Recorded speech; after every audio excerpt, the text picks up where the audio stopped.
They're not my kids and not my problem. About a month ago, I found out both of my children were the results of my soon-to-be ex-wife's affairs. I've had a feeling for a while now that both them were not mine. 6 years ago, when my son was born, I was the happiest I had been in my entire life. I had married my best friend, we had a child together, and everything seemed amazing. That was until he started getting older. After a few years, I started to have doubts that he was actually mine. He did not look like my child. The more he started to grow, the more I realized just how different he looked compared to what I would expect a child of mine to look like.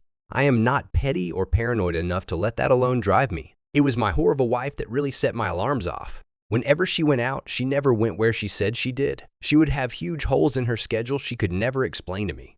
She would refuse to allow me to interact with anyone from her workplace, and a close friend of hers accused her of flirting with her essay at the time. It did not help that soon after our son was born, her lies started to catch up with her. Still though, I loved her like the fool I was.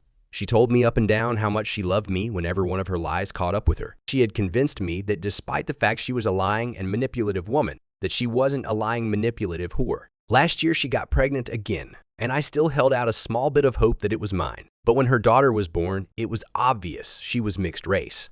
I refused to sign the birth certificate, and the paternity test I demanded afterwards proved my suspicions right all along. Neither of them are mine. The day I got those test results were the day I filed for divorce from that whore and walked away from the family I had created. I knew that it would destroy her son's life to see me walk out.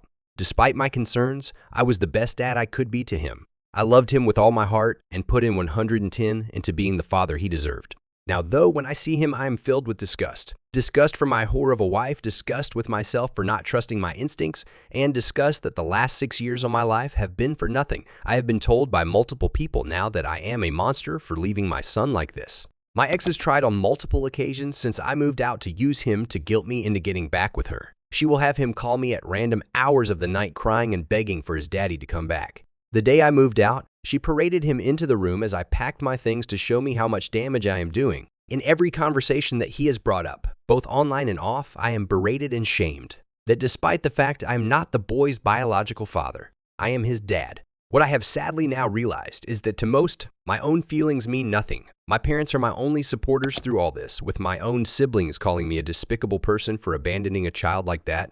My feelings of betrayal and sadness mean nothing because a child is involved. I know it is not his fault.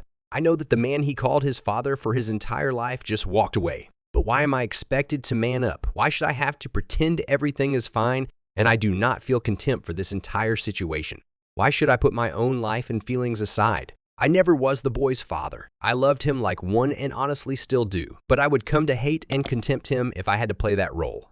Hate myself for not standing up and taking my own life back into my own hands. He is not my child, and even though it is not his fault, he is not my problem anymore.